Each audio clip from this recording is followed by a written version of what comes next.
welcome to Online Seller UK podcast. My name is Prabhat, your host for today, and I've got Andy with me, and we'll be talking about really hot topic, that is EFN in March. Andy, welcome to our podcast. Thanks very much, Prabhat. It's great to be back, and thanks for having us. Excellent. So let's dive in. So what is EFN and what's happening in March?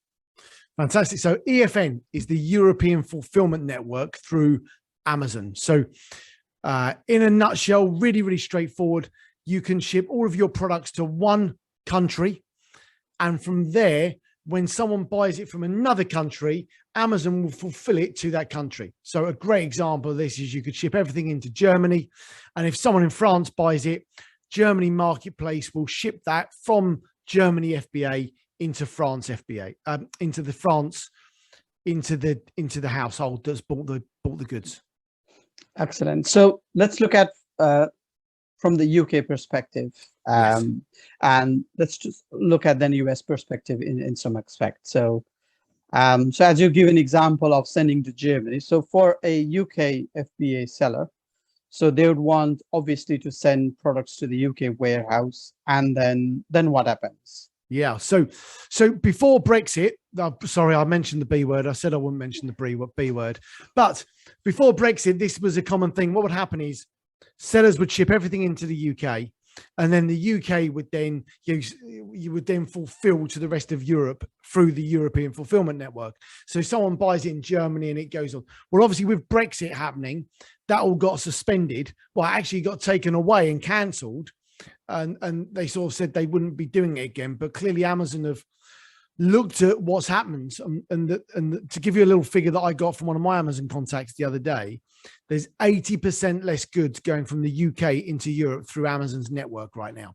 So they obviously want to get this back up and running as quickly as possible. So from a seller's perspective today, what it means is come the end of this month, you'll be able to ship all your products into an Amazon warehouse, FBA warehouse.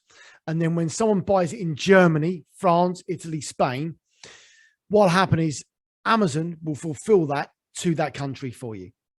And that's how that's looking like it's going to work. So it's re-engaging what was already there before Brexit, but there's just a few more add-ons you need to consider now. Okay, so you've said add-ons. So do you want to highlight them? Yeah, so there's a few different bits. So with us leaving the European Union, not Europe, that everyone seems to get slightly confused with, but with us leaving the Union, what it means is we're no longer part of the customs. So when you ship something into the UK, you've got some customs to pay, some duty, some VAT and things like that.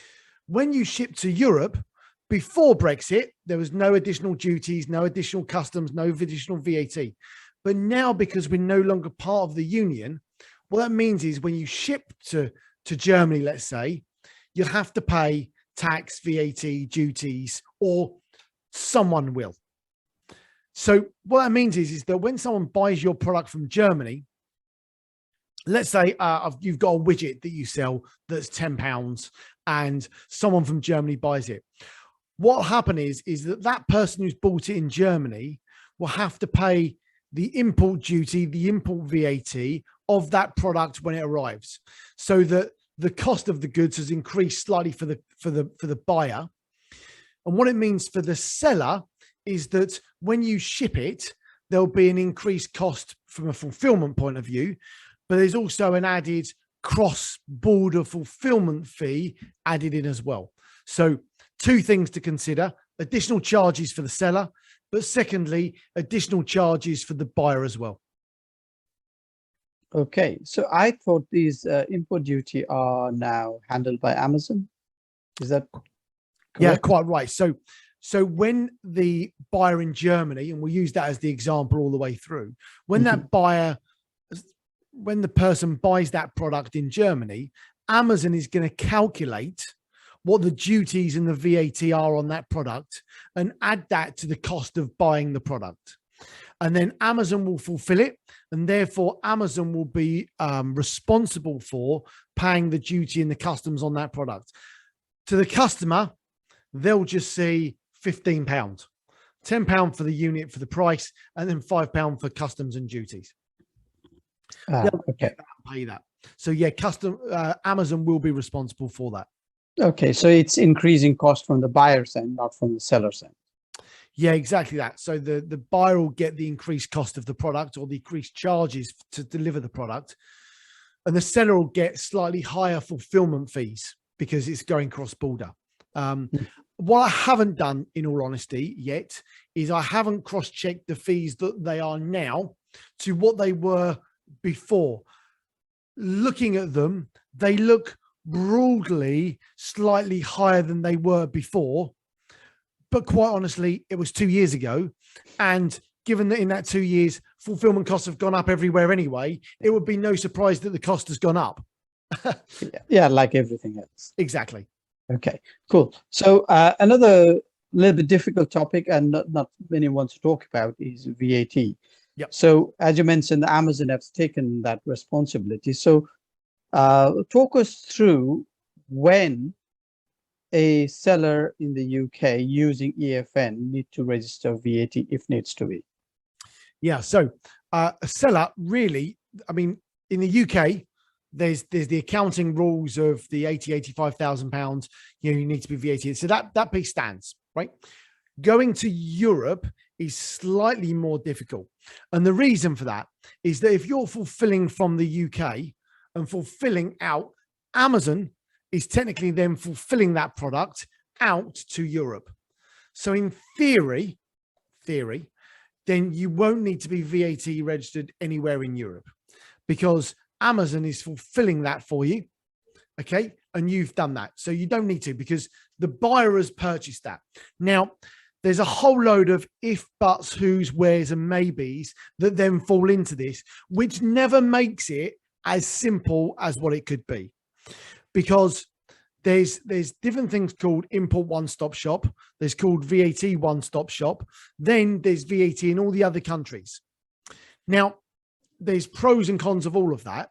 But to keep it simple for yourself at the moment, unless you're fulfilling over the VAT threshold, then actually the threshold by selling it into that country, then you should be absolutely fine. So what I'm going to say is I'm going to put some parameters in here for people to make this easy.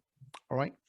If you're sending more than 15,000 euros of goods into one single country, at that point, it makes no sense whatsoever for you to be fulfilling out of Amazon's warehouse anyway. Point.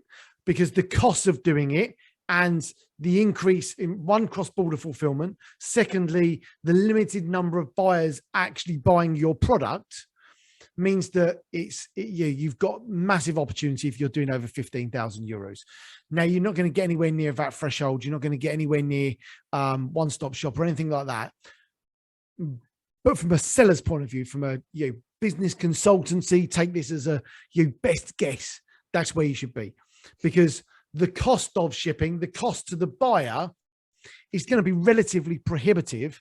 And it's going to be really interesting to see once it goes live, how many buyers in Europe actually buy something from someone in the UK, because they're only going to do it if one, that product isn't sold in Europe, or secondly, it can only come from, it's quicker to come from there rather than from China or something like that. So yeah, hopefully that doesn't solve that problem. Sorry, Brad, but it gives us some guidance there. Okay, that's good. So what you're saying is if you are really growing and expanding fast, the EFN is cost prohibitive. Is that right? Yeah, it just doesn't work. Okay. Like if you was to say to me, Andy, I'm going to use the EFN. Personally, what I would say is, if you're shipping out of FBA, bear in mind that we've got a warehouse, we can support with all of that.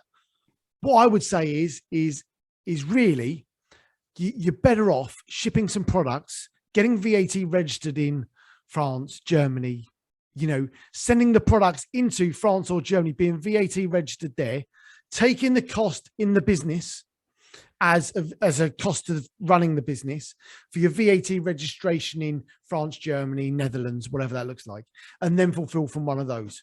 Because what happens is if you imagine you've got Prime in Germany, so a buyer can buy your product on Prime in Germany for 10 euros, let's say. They can buy your product from the UK for £10 plus import, plus duties, plus VAT, and everything else that gets chucked on top of that for £15. And it's going to take 3 days. Where are they going to buy that product? How much sales velocity are you going to see on either one of those?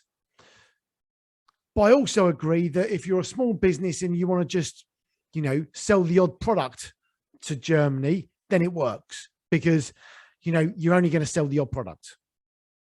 Okay, so I will be repeating what you've just said. So if I am to sell in Europe, so if I register VAT in Germany, obviously because of the largest market for us on Amazon Europe, are you saying then I can list that product in France, Italy, Spain, and then use the German stock in Amazon FBA warehouse to fulfill all of the other countries? Is that what you're saying? Exactly that. So you can use the European fulfillment network to fulfill basically from German FBA into those other countries. So what happens is that let's say you sell 100 widgets in the month of March from the UK going into the other European countries. Okay. What happens is it doesn't matter whether they're based in Germany, France, Italy, Spain, Poland, anywhere in the whole of Europe. What happens is it gets fulfilled from the UK, and each one of those 100 buyers have got to pay duty and VAT on top. Now let's take the same situation where you sell 100 widgets, but they're in German FBA. Those 100 widgets are still 10 euros or 10 pounds. All right, just use, yeah. But what they're not paying is the duty and the VAT and everything else on top of that, because it's being fulfilled from Germany within the European Union. And that's where your sales velocity, instead of selling 100 widgets, you're probably going to sell 400 widgets. Understood. Understood. So let's look at from the US perspective then. Yeah. So for the US, they are still, from what you're saying, they need to still have stock in the UK and German, France, Italy, and Spain, from what I understand. Is that right? Well, it depends on their strategy, their launch strategy, where they are in the growth and the scale of their business. I mean, typically what we suggest to sellers when they're starting off is they register in 3 countries. They register in the UK, the Netherlands, and Germany. The reason the UK and Germany is because it accounts for broadly 2/3 of all sales on Amazon in Europe. So by being in 2 countries, you get the majority lion's share of all sales in Europe for your products. So that's the first thing.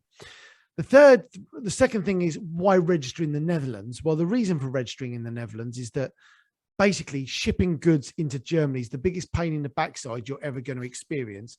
Therefore, shipping through Netherlands into a 3PL, ours or any other, and then fulfilling to Amazon from there. And the reason for that is that it's a smoother, easier process. If you want to ship directly into FBA, of course, you can still do that. And you can do that through something called limited fiscal representation, but you need to find a carrier that can do that on small parcels. We can do limited fiscal rep. We can do all those bits, no problems at all. It's just not as smooth as going into a 3PL and then moving on. But that's typically what we suggest to sellers. And then as they scale out and they're growing from Germany and they're fulfilling in more countries, when you see France become a viable market, then become VAT registered in France, put stock in France. Same with Italy, Spain, Poland, Sweden, Netherlands. All of those, Sweden and Netherlands have just got their own FBA centers. So, they've gone live. The only downside at the moment, is that you can't actually ship into Netherlands FBA from a 3PL at the moment. So you still have to typically ship into Dortmund in Germany. But there we go. Okay. Right. That's cool. And also, I think we've got to understand Netherlands may have other opportunities as well. I know it's a little bit beyond what we are talking today, but if you've got registration in Netherlands, you've got marketplace in Netherlands that you can explore, like bol.com. There may be others as well. That's another advantage there that we have. Okay, that's cool. So I think we've covered up some aspect of it or most of it already, and VAT is always a complicated topic. So it's always nice to talk to someone who knows about VAT and look at individual situation and give an advice on that. I think that's the key thing there, but is that those individual situations, because coming back to the the marketplaces in the Netherlands, every seller has got a different route to market, different product. Therefore, their products can be sold in different places, in different. We typically suggest to sellers that there's an omni-channel approach, and selling on one platform is great, but you need to have your products listed on other platforms. One, if you get dropped from one, suspended or whatever, you've got other routes to market straight away. But it also means that, if I look at what we do with our sellers, typically most of our sellers are based outside of Europe. So they're bringing stock in, they've got stock in, they bring a container into our warehouses either in the UK or Netherlands. We ship half of it to FBA, and the other half we're fulfilling direct to consumer from other marketplaces that the sellers are on, because it means typically you need to ship into a 3PL if you're shipping from China before you get into FBA anyway. It just makes more sense for pretty much everybody. But secondly, it means you're maximizing the opportunity, both for you as a seller and for the reason for using a 3PL. And then when it comes down to the VAT side, well, dependent on your approach, your channels that you're using, and the countries that you're fulfilling from or to, depends on where you need to be registered.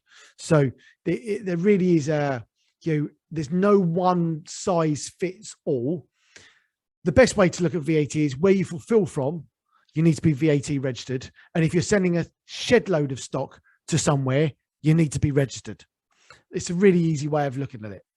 Okay, excellent. So before we wrap up, so let's talk about what you do. I think we didn't do that at the start, so we really dived into the topic today. So do you want to talk a little bit about what you do and how you can help sellers, Andy? Yeah, thanks. So we successfully expand e-commerce brands into Europe. So what typically happens for our sellers is they want to expand into Europe.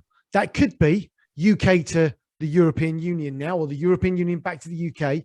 Typically, 80% of our sellers are based outside of Europe. So they're based in the States, Asia, Australia, those sort of locations where we're seeing hot patches of e-commerce growth, if you like. And what happens is we basically help them to do that under one roof. So typically, if you're expanding to a new location, what you need to do is you need like 10 different agencies that are going to help you with 10 different things. One might help you with VAT or business tax. One might help you with business product compliance. One might have to help you with a 3PL, and the list just goes on and on and on.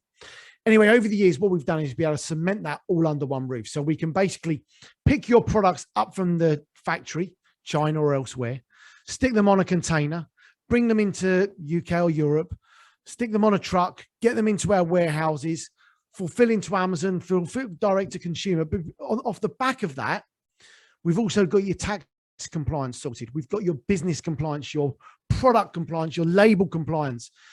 We've got an account management team that get you on Amazon or all the other marketplaces to make sure you successfully expand.